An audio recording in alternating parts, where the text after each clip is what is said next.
Tumeitwa kuipeleka Injili ya Bwana itangazwe kote duniani.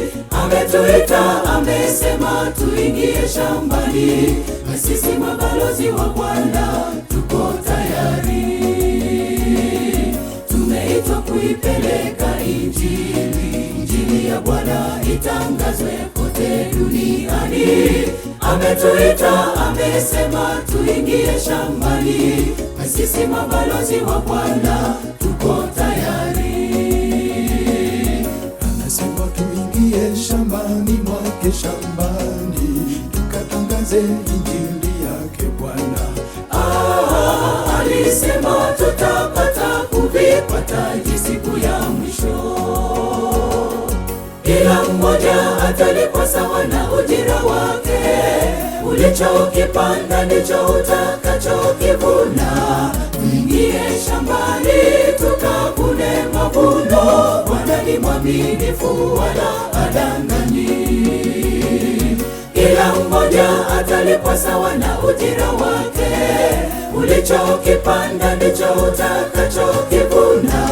Tuingie shambani tukavune mavuno. Bwana ni mwaminifu wala hadanganyi.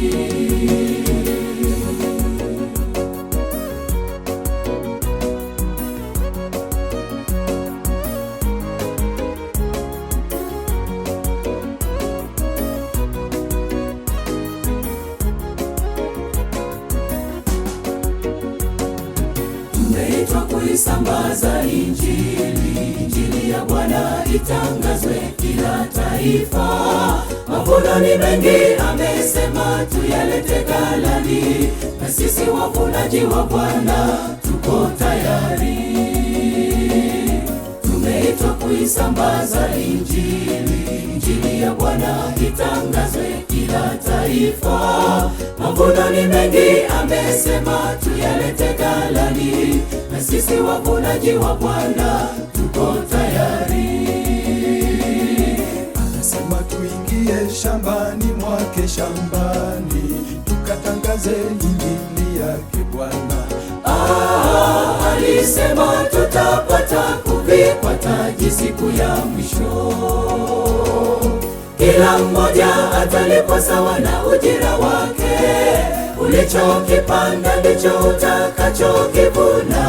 Tuingie shambani tukavune mavuno. Bwana ni mwaminifu wala hadanganyi. Kila mmoja atalipwa sawa na ujira wake.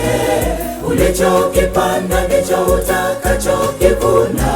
Tuingie shambani tukavune mavuno. Bwana ni mwaminifu wala hadanganyi. Kila mmoja atalipwa sawa na ujira wake. Ulichokipanda ndicho utakachokivuna. Tuingie shambani tukavune mavuno. Bwana ni mwaminifu wala hadanganyi. Bwana ni mwaminifu wala hadanganyi. Bwana ni mwaminifu wala hadanganyi.